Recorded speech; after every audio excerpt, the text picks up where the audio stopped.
નમસ્કાર મિત્રો, તો સ્વાગત છે તમારું બધાનું સ્ટડી પોઈન્ટના એક નવા વિડીયોમાં।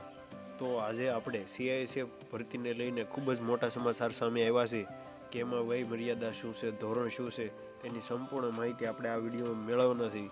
જો ચેનલ ઉપર ન હોય તો ચેનલને લાઇક, શેર અને સબસ્ક્રાઈબ કરજો। તો જોઈએ આપણે વિગતવાર ઓફિશિયલ જે માહિતી આવી છે। તો તમે જોઈ શકો છો કે CISF કોન્સ્ટેબલ ડ્રાઈવરની 1124 જગ્યા છે। 10 પાસ જરૂરી છે। 4 માર્ચથી તમે ઓનલાઈન અરજી કરી શકાશો। ઉંમરની વાત કરીએ તો 21 થી 27 વર્ષના યુવાનોને તક છે। 21,000થી પ્લસ પણ પગાર આપવામાં આવશે। વધારે વિગતવાર માહિતી આપણે મેળવી તો તમે જોઈ શકો છો કે 2 પોસ્ટ છે, કોન્સ્ટેબલ ડ્રાઈવર અને કોન્સ્ટેબલ ડ્રાઈવર પંપ ઓપરેટરની જે જગ્યા છે। લાયકાત 10 પાસ છે। કુલ જગ્યા 1124 છે। વધારે માહિતી જે તમને સ્ક્રીન પર બતાવી છે, આપણે વિગતવાર જે મહત્વની અપડેટ છે તે જોઈએ કે કેટેગરી પ્રમાણેની જગ્યા UR, SC, ST, OBC અને EWS મળીને ટોટલ 1124 જગ્યા છે।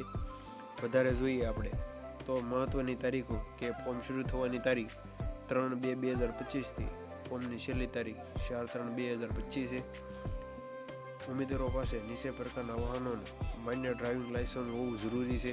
તમે જોઈ શકો છો કે કોઈ પણ વિદ્યાર્થીને ફોર્મ ભરવું છે તો તેની પાસે 3 લાયસન્સ હોવા જરૂરી છે।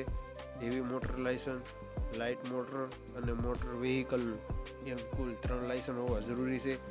જો તમારે ભરતી અંગેનું ફૂલ નોટિફિકેશન જોતું હોય તો આપણે આ વિડીયોના ડિસ્ક્રિપ્શન બોક્સમાં તેની લિંક આપી દઈશું, ત્યાંથી તમે નોટિફિકેશન જોઈ શકશો। ત્યાર પછી આપણે ચલણની વાત કરીએ તો જનરલ, OBC અને EWS માટે 100 રૂપિયા છે। SC, ST, એક્સ સર્વિસમેન માટે કોઈ ચલણ નથી। ત્યાર પછી મહત્વની અપડેટ જોવાના છે કે ભરતી પ્રક્રિયામાં ટોટલ 6 ટેસ્ટ આપવાની રહેશે। સૌપ્રથમ હાઇટ ટેસ્ટ છે, ત્યાર પછી bicycle, document, trade test, return examination, OMR CBRTથી ઓનલાઈન લેવામાં આવશે અને ત્યાર પછી છેલ્લું મેડિકલ એક્ઝામિનેશન હશે। ત્યાર પછી તે વિદ્યાર્થીઓનું સિલેક્શન કરવામાં આવશે। જો માહિતી સારી લાગી હોય તો તમારા મિત્રોને શેર કરજો અને આવી જ માહિતી માટે ચેનલ ઉપર નવા હોય તો ચેનલને સબસ્ક્રાઈબ કરો। તો મળીએ એક નવા વિડીયો સાથે, ત્યાં સુધી બન્યા રહેજો।